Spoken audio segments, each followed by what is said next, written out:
A banking crisis, inflation, and the possible indictment of a former president. We take a look at the latest in U.S. politics. Hello, I'm Mike Walter, sitting in for Anna Naidu, and this is The Heat.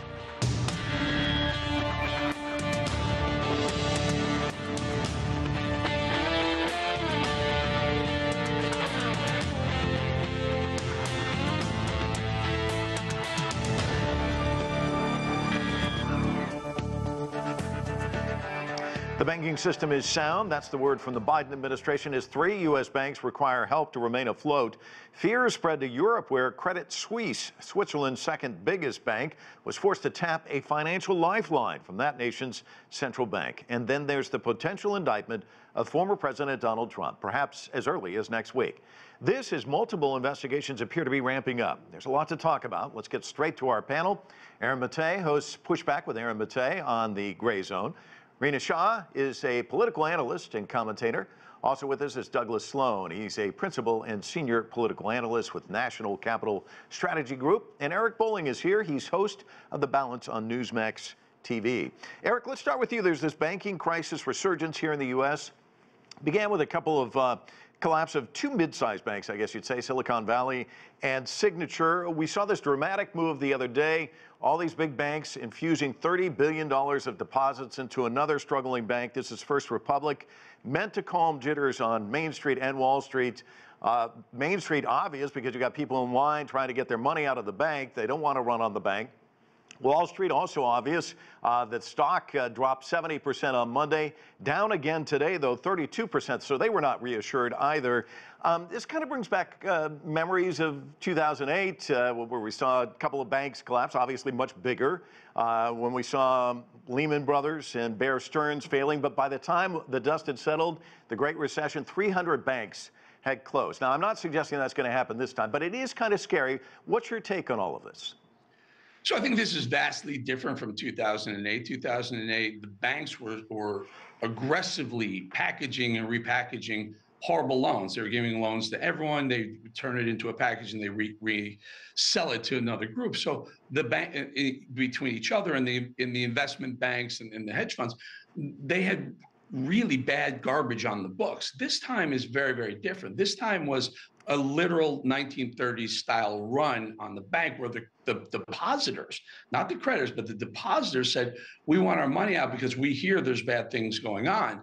Now, yes, there are the 2 banks that you mentioned, and maybe a third one may not survive the weekend. They were making bad bets on interest rates, but it's certainly not a systemic crisis. I don't believe this is. I think this is a couple of banks who are trying to squeeze out some extra money from their depositors, the cash that they do. They do banking. So this doesn't seem like it's going to be any sort of systemic failure by the financial system, because at the heart of it, these banks were solid. They had great credit lines. Their banking, their balance sheets were very, very strong. This is just an old style run on the banks.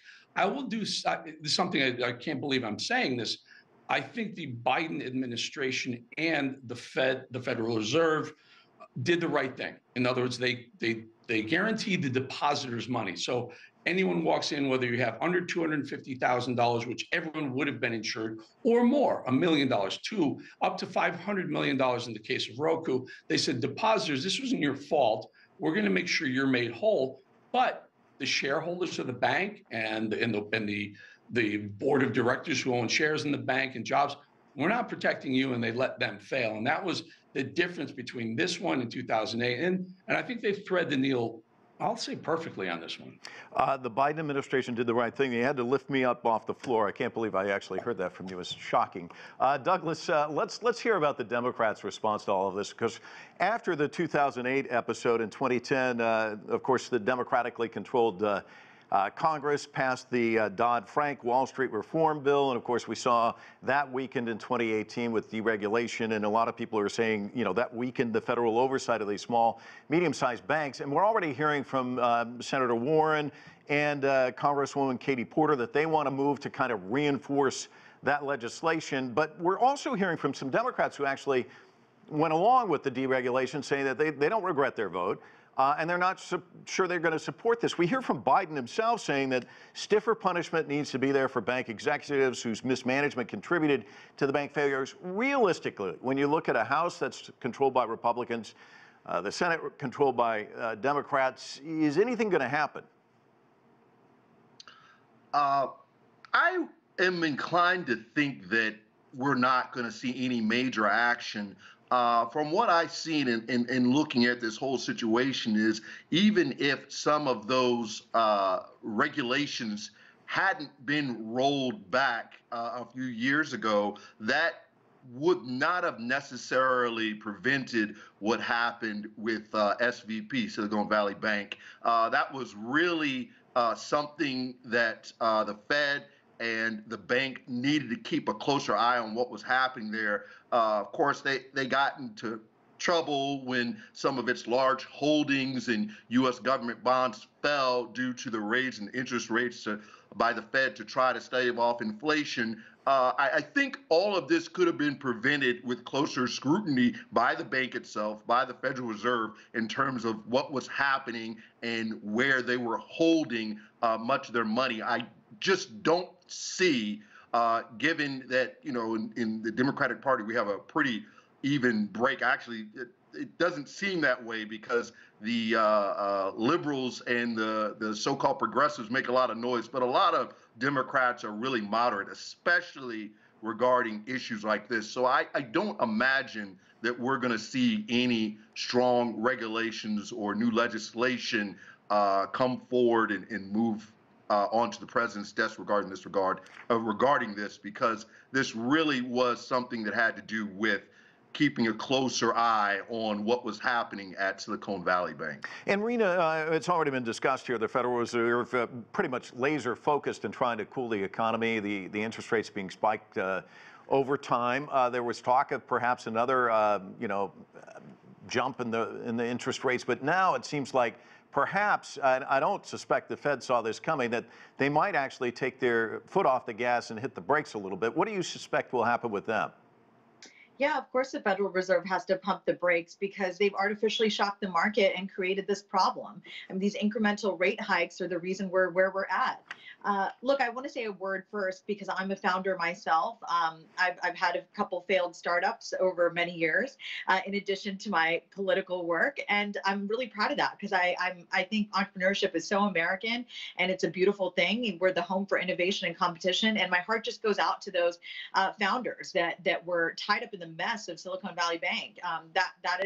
It was a mess, and I'm glad a number of them found different banks, obviously. But that was a really, really scary thing. But to say that SVB was a small bank is just so wrong. It's not a small bank. It was so bbig, and what I think is really clear and apparent to younger Americans like me who look at this big centralized sort of big banking and we just laugh, because I got to be honest with you. There's some real enemies on Capitol Hill right now, sitting there propping up these big banks, and there's a lack of competition between them. And again, that's why we're here. So the Federal Reserve, these big banks, I mean, this crisis, it should just not fall on the American taxpayer. And I'm glad that the one thing that the Biden administration is saying is that, no, this is not going to be a bailout done by the American taxpayer. This is going to be done with fees from these banks, and the FDIC stepped in, did the right thing.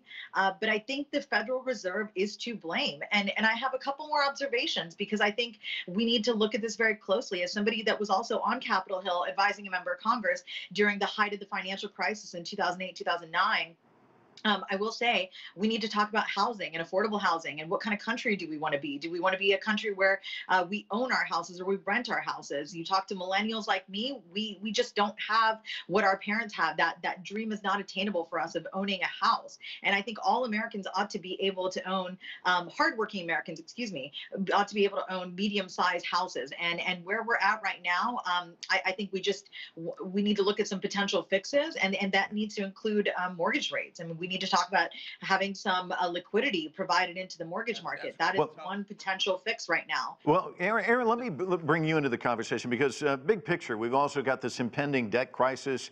We're talking about $31.5 trillion. That's money already spent by both parties.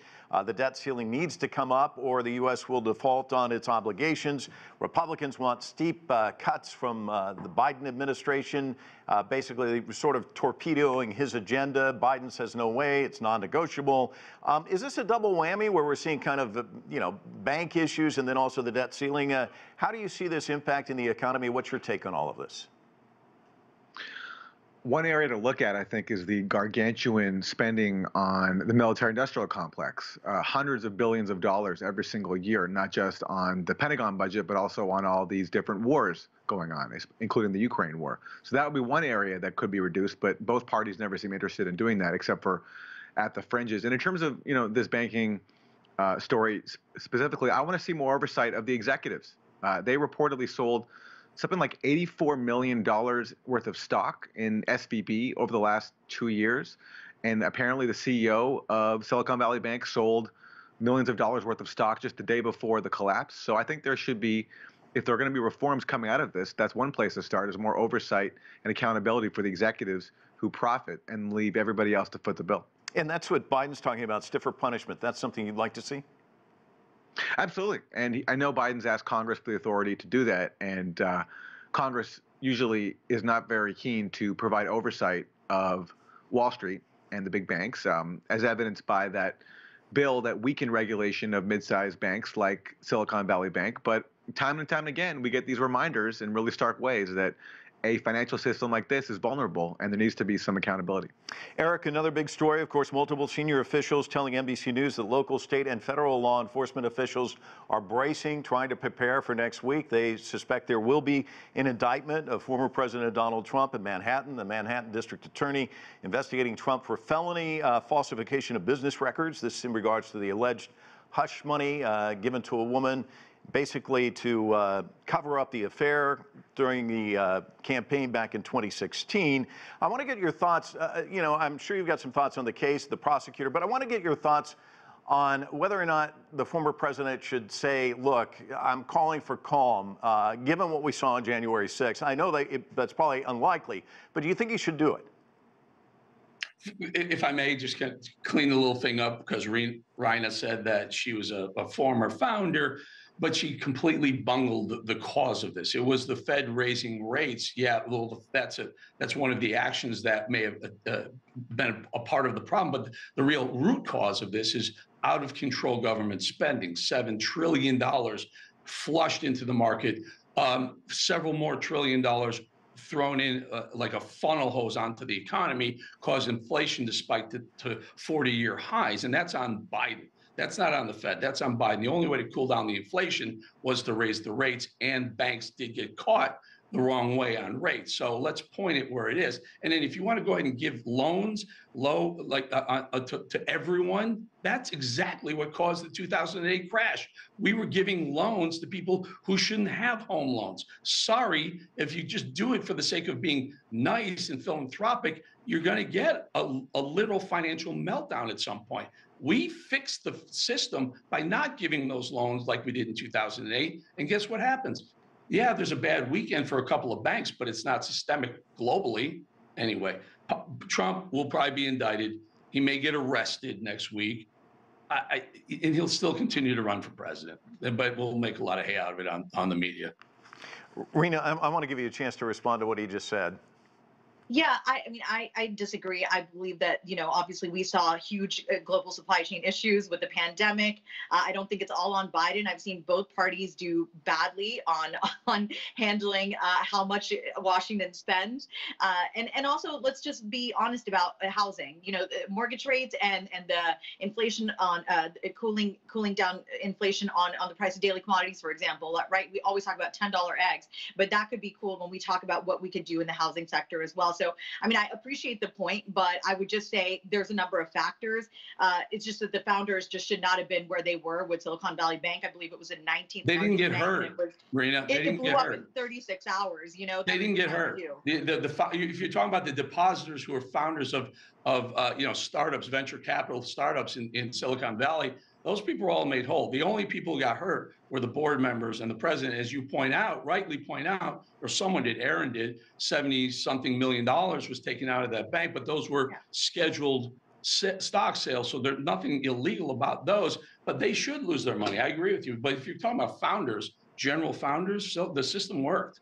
But there was a scare there. I mean, the FDIC did what it needed to do, but the depositors were scared, and I don't think we should dismiss that easily. We were in a situation that we have not seen in. I don't even remember the last time. I can't speak intelligently about that because you're right. This was not like 2008, 2009. But when we're talking about somebody that is out there, like a payroll processor, for example, they used SVB. They couldn't even these founders couldn't even use that because their payroll processor was even using SVB. So it did cause a lot of turmoil, and we shouldn't dismiss that. All right. I'm going to have to move on because I do want to talk about Trump. And Eric said, he may be arrested next week, indicted. Douglas, this would be kind of a remarkable setting. I mean, if he's treated like all the rest of us, there'd be a mugshot. He'll be fingerprinted. This will be pretty amazing to watch. I want to get your thoughts on this. And of course, this is not his only area of concern. Today, we heard that the feds have actually won a court battle with the judge ruling that his attorney will have to appear before the federal grand jury. So there's the federal case. There's also the case down in Georgia. Give me your take on all of this. Yeah, there might even be a perp walk as well. We are looking at a trifecta of criminality here regarding former President Trump, and it is unprecedented. You're right. The judge just ruled that Evan Cochran will have to appear before a grand jury and testify because of a crime fraud exemption, I believe. And that may expose him criminally in terms of, what he may say. He may end up pleading the fifth. He also obviously is under indictment any day now from the Manhattan DA, Alvin Bragg, regarding the situation of hush money payments to his mistress before the election. And, what's going on in Fulton County, Georgia, with the DA down there, Fani Willis, and his illegal tampering with the election and trying to find 11,000 votes. There is a lot to dig into here, and I'm in agreement with Eric Bolling on this. We don't agree on much. Trump will likely be indicted and be brought in and processed, I'd say before the end of this month by the Manhattan DA. And that case that DOJ has against him regarding holding classified documents at Mar-a-Lago and then obstructing justice, that's the real key. It's one thing they make a mistake. They found classified documents at Biden's house. They found classified documents at Mike Pence's house, but they both immediately admitted error, cooperated with the Justice Department and to turn the documents over. Trump lied about it. When the FBI knew the documents were down there, he said no. He told his lawyer, hey, tell them that we've turned everything over. I don't have any of the documents. They knew he was lying. And it was at that point they decided to search his residence and found all those secret classified documents. So that is the real linchpin there. He's really in danger. Obviously, he's in danger with all of them. But that DOJ case, that seems rock solid. So we are really in for a show in these coming months and going into next year in the presidential election, because ultimately it may be a race to bring him into trial and convict him before the election happens, and say he wins and he's sworn in on January 2025 and he gets get out of jail free card for the next 4 years again. Well, Rena, I think what he's just described is a really chaotic 2024 campaign. I want to get your thoughts on all of this. Can I just say the last thing I think most Americans want is a matchup between Trump and Biden again. And I appreciate Doug's point there, but I don't want to see a show with this. I want to see justice, and justice takes time and it takes accountability. And if it's the case is laid out and shows that the former president, who is now a private citizen, has engaged in, high crimes and misdemeanors or whatever, look, we need to see him held accountable for that. And that is the type of thing that, look, I think we should celebrate when justice works. And there will be a lot of people celebrating when Donald Trump is behind bars or wearing an orange jumpsuit. But look, it shouldn't be political. Not serious. It should be You guys aren't completely by serious, the are you letter of really? the law. Really? I do think it's really scary. I do think we're in uncharted waters. I know there will be a lot of people out there who disagree and don't feel like we should see a former president be charged with crimes. But if he's committed them and we see a case that's laid out by people that have taken the time, then what is wrong with it? And I do worry about political violence that could follow. I worry about extremists who will take this to a different place if he is locked up, indicted and locked up. I worry about a perp walk. I wonder if he'll be handcuffed when he goes before the court. There's a lot of things here, and I don't think it's really funny. I'm just scared. I really am, because I do worry about political violence a great deal. I know a lot of people have been radicalized, and a lot of those people sit within the MAGA wing of the Republican Party. They are the former president's followers. They follow him to the edge of the earth, as we saw with January 6th. And that's all I can say about it. It's just a really scary time for us in the country. Aaron, you've been very patient. I want to get your thoughts as well. I'm not a fan of Trump, and I wouldn't be surprised if he's guilty of whatever he may be accused of in New York. But I do have to acknowledge that he has been unfairly targeted ever since he ran for president. Remember that he was subjected to, I think, the most ridiculous federal investigation in U.S. history when he was investigated as a Russian conspirator, an agent, which was completely baseless. So it was an issue I covered very extensively. And that has an impact. And I think after years of hype around that and all this expectation that he was going to be perp walked from the White House by Robert Mueller on allegations of colluding with Russia, that turned out to be a dud. And one result of that was to sow distrust in people of law enforcement and to burnish Trump's self-image as this radical outsider who's being targeted by the establishment. Because in that case, it was true. And I think people who are celebrating potential charges against Trump here should keep that in mind, along with the fact that this case here, it's about some hush payments to women, which Trump admitted to. Can you really prove that that was done for illicit campaign purposes? Maybe you can, but even if so, I don't think that's the issue that's really going to matter to most people. And I just see this as a part of the ongoing Trump circus that we've been living with for many years now. Well, Rena, let me ask you about that. We're looking at a campaign in the Republican side. Nikki Haley's already announced that she's running. Trump has announced that he's running. And now we're seeing Ron DeSantis, although he has not declared, really kind of presenting himself as a presidential candidate. And he talked about Ukraine recently, sounding a lot like Trump, saying the U.S. has many vital national interests, but becoming entangled in a territorial dispute between Ukraine and Russia is not one of them. A lot of Republicans in Congress, John Thune, Lindsey Graham, kind of pushed back on this, condemned it. And I guess it's a two-part question. Are we seeing a rift within the Republican Party where you see more of these traditional, defense hawks, if you will, and then DeSantis and Trump kind of channeling the MAGA people who may be, perhaps a little fatigued by what's going on with Ukraine? And what does this say to allies of the United States and to Russia, for that matter? Well, let me just say this. I don't think it's just the MAGA wing of the Republican Party that is questioning the money we send over to Ukraine. I'm somebody that's quite supportive of Ukraine, believes in supporting them financially, militarily. I see the importance there. I think it's, here we sit over a year after Russia invaded a sovereign nation. And I think democracy requires its allies step up and meet the challenges. And that's what the United States is doing. We see the importance of what's happening over there. And we are deciding to walk the talk and put our money where the mouth is. But there are a lot of Americans, whether they're moderate Republicans or independents, that feel like America is just giving a blank check to Ukraine. And that should not be discounted. This is a real sentiment. It's not just held by the far right.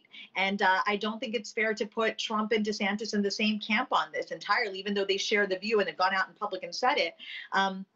I would just say, look, we're in a new era where we don't know what today's Republican Party is all about. Yeah, Trump is the standard bearer, but the minute an indictment could come down on him, Ron DeSantis gets his open door and gets to walk right on through, because truly, talking to Mid-Atlantic Republicans or Southern or even out West, there is an appetite for Ron DeSantis. He has traveled the country and has been met with some warm receptions in California and in Illinois with members of law enforcement. So I think this is Ron DeSantis's race. He decides when he gets in, and I think he's shown Americans that, yeah, he's governing Florida, and he's doing it with a really strong hand. Would I agree with all his policy takes? Absolutely not. I think he's going pretty far right. But I also know in my study of the American presidency that you can come to the center, and he can come to the center after having gone far hard right. So he's testing the waters, in my opinion. But when it comes to your question on Ukraine, I do find this quite interesting, and I'm not advising the governor of Florida, but if I were to, I would just say, remember the position you took when Barack Obama was in the White House, when the Obama administration was dealing with Russia and Crimea. DeSantis at that time said that America and the Obama administration was not being tough enough on Russia regarding Crimea. So maybe he'll find his way back to that same position regarding Russia and Ukraine. Eric, I want to get you to handicap the Republican race right now. I mean, it's very, very early, but we've just seen this poll that came out from Emerson College basically showing a dead heat in Florida between Trump and DeSantis, although Quinnipiac is showing actually Trump extending his lead nationally. So I want to get your sense on this. What are Republicans telling you privately about this race? Because undoubtedly they're concerned about a candidate running with this kind of legal thing hanging over his head. And what are they saying publicly? Yeah. So first of all, for all those hoping to see Trump behind bars or in an orange jumpsuit, I wouldn't hold my breath for that either. I think Aaron was right saying that there's a lot of that looks like it could be, looks like that he would deserve. It's not going to happen, folks. It's just not going to happen. It's not the way Congress works. It's not the way the justice system works. It's not going to happen. But getting to the Trump DeSantis, I'm down here in Florida. I live down here, moved my family here, the show here. DeSantis is beloved by the Floridian and by conservatives across the country. The Trump supporters love DeSantis, but the feeling, the mentality is it's still Trump's turn. It's still his ball. It's not DeSantis' time yet. They would love to see Trump DeSantis ticket, which would go against the conventional wisdom of having a minority or a female as a vice president, but it didn't work for Biden on our side. We don't think it did. So the feeling is if Trump and DeSantis could somehow work it out where Trump's, on top, DeSantis VP, that would be the most votes that you ever got by a GOPer in the history. I'll tell you, the people are split, but I do think that it doesn't matter what if there's an indictment of Trump or whatever they find, it's still Trump's to lose. Let's put it that way. It's still his game to lose. And as you aptly point out today, Quinnipiac showed Trump extending. Now, DeSantis hasn't even acknowledged he's going to run yet, but he is. He's running a shadow campaign right now. Yeah, so he is. But it's going to be interesting. I think it's going to come down to how aggressively the two of them snipe at each other. And hopefully they're smart enough not to blow each other out of the water. Aaron, I'm going to give you the last word. For the Democrats, is it Biden or bust? I don't think it's Biden or bust. I think they've put out floaters for other people because they realize that he is 80 years old and he showed signs of slowing down. And look, he's presided over what I think is a very disastrous proxy war, which I think has gone increasingly unpopular and will continue to get that way the longer this war goes on. So then what do you suspect the Democrats will do then? Well, Kamala Harris, I think, is not up for the job. She's just doesn't seem to be very popular even within her own party, and there have been leaks designed to undermine her, I think. So they'll find somebody else. Gavin Newsom, Pete Buttigieg, just plenty of people I think the Democrats could run if Biden doesn't work out. Douglas, I've said that he had the last word. I do have a few more seconds. I want to give you the last word. Do you think that's true? Absolutely not. The Democrats are going with the power of incumbency here. Everybody knows how old Biden is. We all wish he was about 10 years younger, but that's not the case. But the power of incumbency is all encompassing in any given race. And if Trump is the Republican nominee, Democrats are wholly confident that Biden can beat him once again, especially if he is under indictment at that time. So trust and believe that Democrats will go with Joe Biden if Joe Biden announces, and all signs are pointing to that he will announce for presidency in 2024. It's going to be some interesting campaign ads, that's for sure. I want to thank all of you for joining us. It's been a great discussion, and that is it for this edition of The Heat. I'm Mike Walter in Washington, D.C. Thanks so much for watching.